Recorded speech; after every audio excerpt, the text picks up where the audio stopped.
En el Medellín de los años más violentos, donde la muerte se volvió paisaje y el miedo se respiraba como smog, no todos los hombres armados buscaban fama. Algunos preferían el anonimato absoluto, moverse en la sombra, ejecutar sin dejar huella y desaparecer sin nombre. Mientras unos se jactaban de su brutalidad en entrevistas y libros, otros edificaron su leyenda sin pronunciar una sola palabra. Entre ellos estuvo Mario Castaño Molina, conocido como El Chopo, un sicario silencioso que no necesitó cámaras ni confesiones para convertirse en uno de los hombres más temidos del círculo más brutal del cartel. Antes de continuar, suscríbete al canal y activa la campana. Así ayudas a que esta historia llegue a más personas y permites que sigamos investigando los secretos más oscuros del mundo del crimen. Ahora sí, acompáñanos. No fue un personaje que protagonizara series ni novelas. No dejó frases célebres ni audios filtrados. Su poder residía precisamente en el silencio. Quienes lo conocieron no lo recuerdan gritando órdenes ni disparando al aire. Lo recuerdan mirando fijo, hablando bajo y actuando rápido. En ese mundo donde la vida valía menos que una bala, el Chopo no era una figura decorativa. Era una herramienta letal que siempre estaba disponible cuando alguien debía desaparecer. Los barrios lo conocían como alguien reservado, sin grandes lujos visibles, sin ostentación. No era el tipo que manejaba carros llamativos ni se rodeaba de multitudes. Su estrategia fue otra: pasar desapercibido, ser uno más, hasta que alguien no volvía a ser visto. Era conocido por cumplir encargos difíciles, los que otros no aceptaban, los que no dejaban margen de error, los que requerían precisión, cero testigos y absoluta discreción. A diferencia de sicarios que buscaban respeto a través del miedo exhibido, el Chopo construyó su reputación a través de resultados. No necesitaba que la ciudad supiera qué hacía. Bastaba con que quienes daban las órdenes supieran que podían confiar en él. Cuando el cartel necesitaba eliminar amenazas internas, rivales incómodos o figuras que representaban un peligro estratégico, su nombre aparecía como una opción natural. No por su fama pública, sino por su eficacia privada. No hay cifras oficiales de cuántas personas murieron por su mano. Y eso lo hace aún más inquietante. En el mundo del crimen organizado, cuando un hombre deja muchas cuentas pendientes pero ninguna confesión, su leyenda crece en silencio. Investigadores y periodistas coinciden en algo. Participó en docenas de ejecuciones, pero jamás existió un número preciso. Es como si sus actos hubieran sido borrados del registro formal, aunque permanecieron grabados en la memoria de quienes sobrevivieron. Mientras algunos sicarios caían en excesos, drogas o errores visibles, el Chopo se mantuvo sobrio, táctico y distante. No cometía imprudencias, no hablaba de más, no confiaba en cualquiera.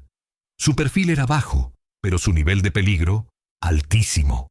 Y eso lo convirtió en clave dentro de la estructura que operaba en Medellín como una maquinaria sin rostro, donde cada pieza cumplía una función mortal. Su ascenso no fue espectacular, fue silencioso, fue lento, y eso, en ese contexto, lo hacía más temido.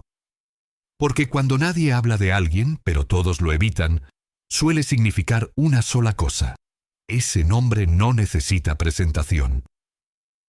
A El Chopo no lo veías llegar gritando ni prometiendo venganza. Simplemente, un día sabías que alguien había desaparecido y todos entendían quién había hecho el trabajo, aunque nadie lo dijera en voz alta. En una ciudad gobernada por el rumor, el silencio de su nombre era más ruidoso que cualquier amenaza pública. No fue un hombre que buscó protagonismo. Fue un operador, un ejecutor, una sombra. Pero aquellas sombras, en los años del terror, solían ser más peligrosas que los hombres bajo los reflectores. Su historia no es la de un sicario común. Es la de alguien que se volvió indispensable precisamente porque no trataba de sobresalir, porque no hablaba, porque no fallaba, porque ejecutaba y desaparecía. Y en un mundo donde muchos alardeaban de su violencia, el Chopo entendió algo antes que los demás. Quien sobrevive más tiempo no es el más ruidoso, sino el más invisible. A diferencia de otros sicarios que ascendieron por actos visibles de ferocidad, el Chopo se ganó su lugar por algo mucho más raro en ese entorno: confiabilidad absoluta. En un mundo construido sobre la traición, la sospecha y la eliminación constante, encontrar a alguien que cumpliera órdenes sin cuestionar, sin retrasos y sin errores, era un lujo. Y el Chopo ofrecía exactamente eso. No pedía explicaciones, no negociaba tareas, no opinaba más de lo necesario. Cuando recibía una instrucción, la ejecutaba, y cuando la ejecutaba, no quedaban cabos sueltos. Esa reputación fue creciendo entre los hombres que manejaban la estructura interna. No era el más temido por el público, pero entre los líderes era considerado uno de los activos más peligrosos y valiosos. Su función principal no era solo eliminar enemigos externos. También cumplía un rol aún más delicado: ejecutar castigos internos. En una organización donde el error se pagaba con la vida, alguien debía ser el verdugo silencioso. El Chopo ocupó ese lugar, el hombre al que se llamaba cuando un miembro del propio grupo se convertía en riesgo. Eso explica por qué, a diferencia de tantos otros, nunca fue traicionado. Nunca fue entregado. Nunca fue vendido para reducir condenas. Porque quienes tenían poder sabían exactamente lo que pasaría si él desaparecía: el caos. Un ejecutor sin ego era más peligroso que cualquier sicario famoso. Mientras otros acumulaban enemigos, el Chopo acumulaba respeto estratégico. No era querido, pero era necesario. Aprendió rápido que sobrevivir no dependía solo de matar bien, sino de saber cuándo no hablar, con quién no mezclarse y cómo no llamar la atención. Evitaba excesos visibles. No se exponía en fiestas públicas. No aparecía en reuniones innecesarias. Su círculo era pequeño y hermético. Su entrenamiento no se dio en escuelas ni academias. Fue aprendizaje urbano, en callejones donde la regla era simple: o reaccionas más rápido o no vuelves a ver el sol. Cada encargo lo volvió más calculador. Cada ejecución lo hizo menos impulsivo. Cada orden recibida lo volvía más consciente de que el más mínimo error podía ser el último. Mientras otros se apoyaban en la intimidación, él se apoyaba en la anticipación. Estudiaba rutas, observaba rutinas, analizaba comportamientos, no improvisaba. Y esa metodología fue lo que permitió que realizaran encargos que parecían imposibles sin dejar huellas claras. Algunos testimonios relatan que no era violento de forma gratuita. No golpeaba por placer, no humillaba, no jugaba con sus víctimas. Se limitaba a cumplir la orden. Esa frialdad era lo que lo hacía más inquietante. Para él una vida no era un objeto de furia, era un punto en una lista. Por eso nunca generó conflictos personales. No tenía disputas abiertas. No buscaba protagonismo. No dejaba firmas. No firmaba cadáveres. No necesitaba simbolismos. Bastaba el resultado. Y mientras muchos sicarios terminaban presos o muertos por errores menores, el Chopo permanecía operativo. Año tras año, orden tras orden, como una maquinaria que nadie veía moverse, pero que todos sabían que existía. También por eso se volvió casi imposible de rastrear para las autoridades durante años. No aparecía en titulares. No era mencionado en declaraciones públicas. No dejaba rastros heroicos ni escenas llamativas. No había frases, no había fotografías, no había entrevistas. Era una sombra operativa. Pero incluso los hombres más invisibles dejan huella donde menos lo esperan. Y con el tiempo su nombre comenzó a aparecer en investigaciones internas, en testimonios reservados, en conversaciones cerradas. Siempre vinculado a los trabajos que no fallan. Al final, eso fue tanto su fortaleza como su condena. Porque cuando alguien se vuelve indispensable en una estructura criminal, inevitablemente también se vuelve objetivo. No por ambición propia, sino porque sin quererlo, se convierte en una pieza demasiado peligrosa como para mantenerse viva cuando el sistema empieza a colapsar. Y cuando la guerra se intensificó, cuando la cacería se volvió masiva, cuando las traiciones comenzaron desde dentro, cuando el cerco se cerró, la sombra también empezó a ser visible. En el siguiente bloque conoceremos la parte más oscura de su historia. Las operaciones más delicadas, su relación directa con los altos mandos y cómo pasó de ser solo un ejecutor silencioso a convertirse en una amenaza para sus propios aliados. A medida que la guerra contra el cartel de Medellín se intensificaba, la figura de Mario Castaño Molina dejó de ser la de un sicario común para transformarse en una pieza estratégica dentro del engranaje del terror. Ya no era simplemente un ejecutor al servicio de otros. Para finales de los años 80, el Chopo estaba involucrado directamente en la planificación, coordinación y supervisión de operaciones que no solo buscaban eliminar enemigos, sino enviar mensajes políticos y psicológicos al Estado colombiano. El crimen había dejado de ser improvisado. Ahora era una forma de comunicación. Cada atentado era una declaración de poder. Uno de los aspectos más temidos que representaba el Chopo era su capacidad para desaparecer sin dejar rastro. No solo usaba nombres falsos. Cambiaba rutinas, vestimenta, lugares de reunión y patrones de movimiento de manera constante.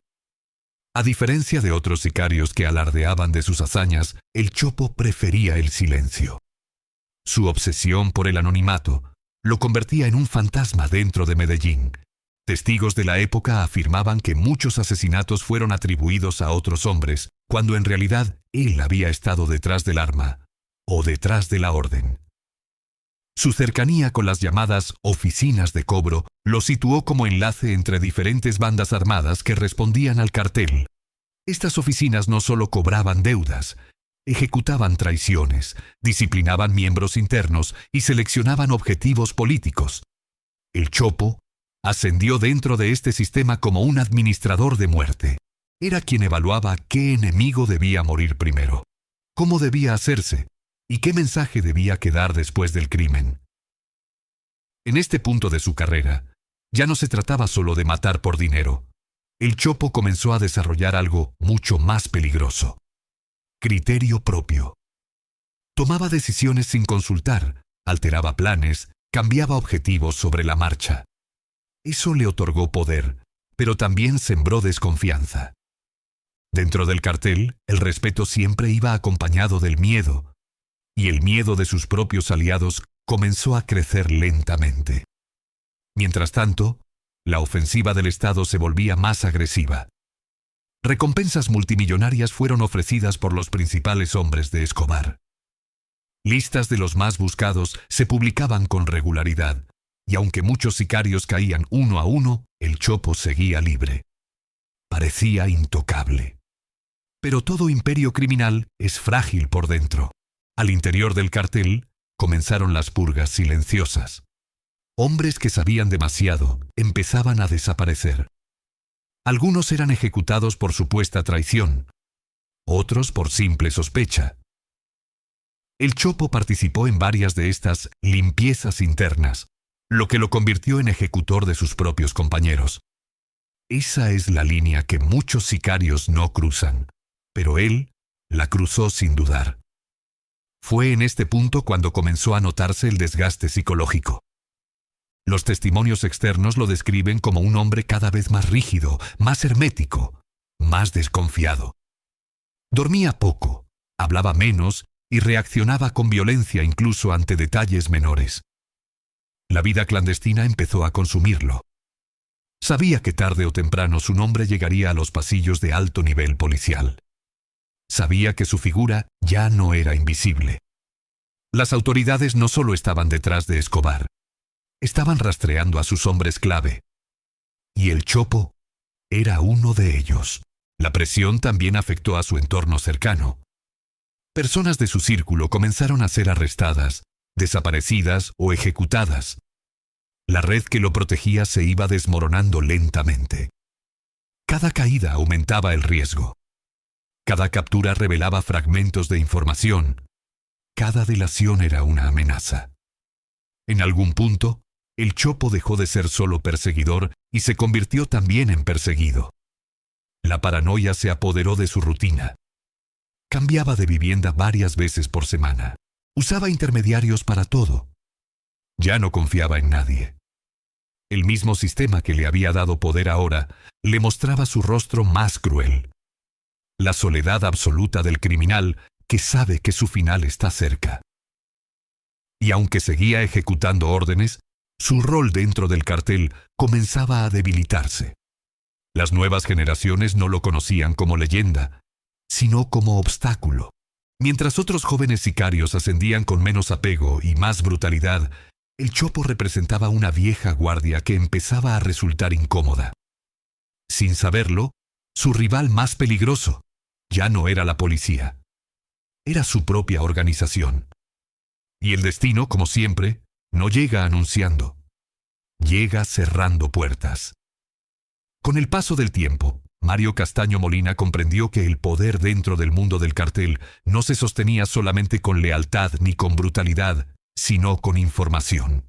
Quien sabía más, sobrevivía más.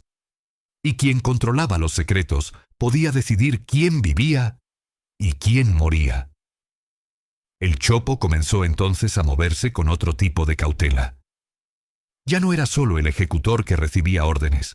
Poco a poco se convirtió en un hombre que conocía nombres, rutas, traiciones internas y pactos que nunca salieron a la luz pública.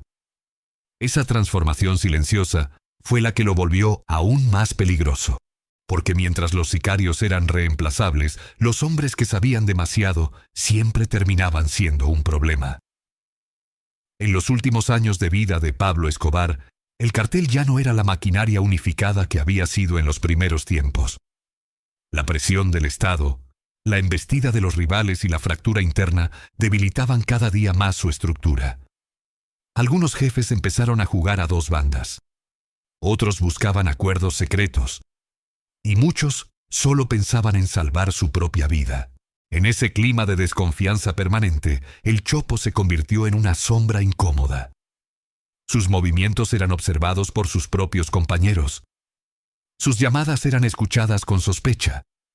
Nadie sabía exactamente en qué lado estaba realmente. Cuando Escobar murió, muchos pensaron que con él también desaparecía el poder del cartel. Pero la realidad fue diferente. El crimen no desaparece, se reorganiza.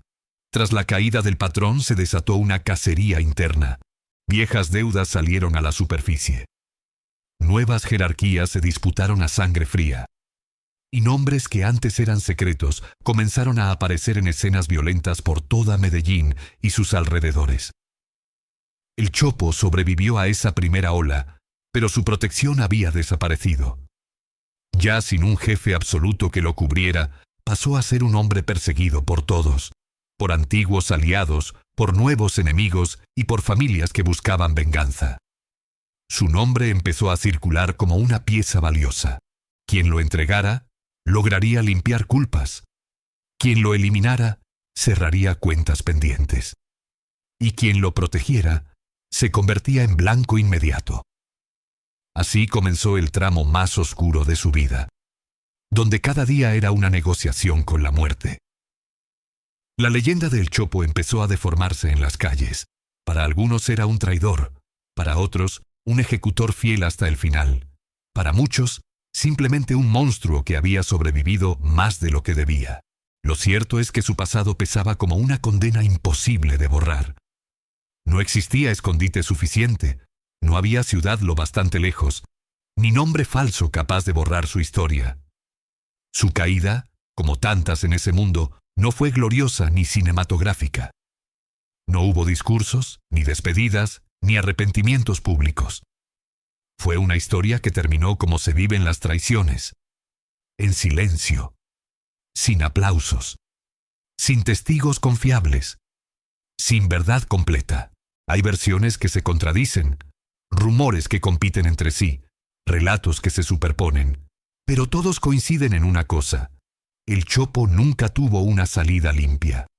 Algunos afirman que fue entregado, Otros dicen que cayó en una emboscada, y otros aseguran que simplemente desapareció, como tantas sombras de aquella época violenta.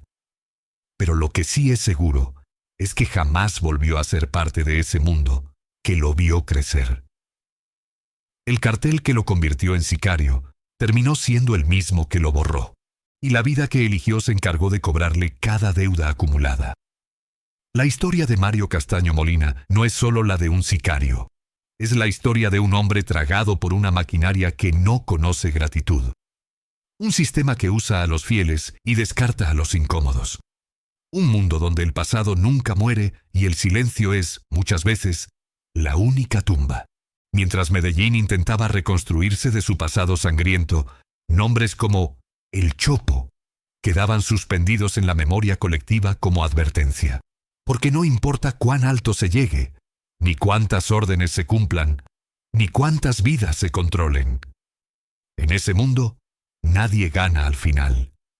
Su vida fue una cadena de decisiones que lo llevaron a una sola dirección. Cada disparo que ejecutó fue una puerta que se cerró detrás de él. Cada muerto que dejó fue un paso más hacia un destino sin retorno. Porque en el reino de la violencia no existen retiradas, solo finales poco contados. Y así termina la historia de uno de los hombres más temidos del cartel. No con una tumba famosa, ni con una estatua, ni con homenajes. Termina con lo único que queda cuando el miedo se apaga. El eco de una vida desperdiciada en nombre del poder.